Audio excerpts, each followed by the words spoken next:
สียวอยู่เฮือนบ่เนาะสบายดีเชียว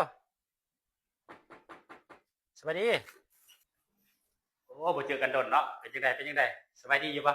สบายดีสบายดีสบายดีสบายดีเฮ็ดธุรกิจใหม่ว่าโอ้แต่งตัวรอบผู้ดีแท้เนาะโอ้สวยงามโอ้ตัวนี้กินน้ำเย็นๆครับกินน้ำเย็นโอ้ขอบใจๆเอาเป๊ปซี่บ่หรือเอาน้ำเท้าอ่ะเอาน้ำลานก็ได้โอเคโอ้ไปเห็นกันเป็น10 ปลายปีแล้วเต้อนี่ก็แม่นั่นแหละหมู่เบิ่งคือนักธุรกิจคือมีเงินมีคำเนาะเขาทุกข์ยากกันมีเสื้อขาดดีจะได้วะมาหาลูกค้าวะแม่นเออมาดีนี่ให้อยู่ดีมีแฮงเด้ออ๋อกิน ลูก แฮ ค้างยังก็มื้อนี้น่ะค่อยเจอธุรกิจใหม่ว่า เลยว่าอยากส่วนเชียวนะเป็นพาร์ทเนอร์นำนะธุรกิจตัวนี้นะบอกเลยถ้าเชียวได้เข้ารวยแน่นอนเลย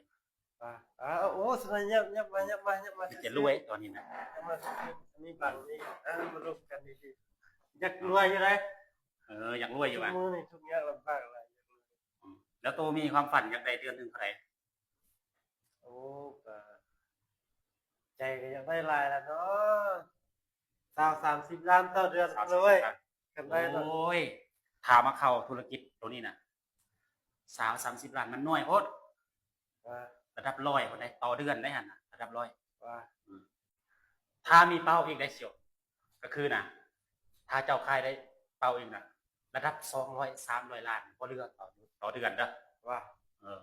บ่เรือเลยได้หลายกว่านั้นอีกเชียว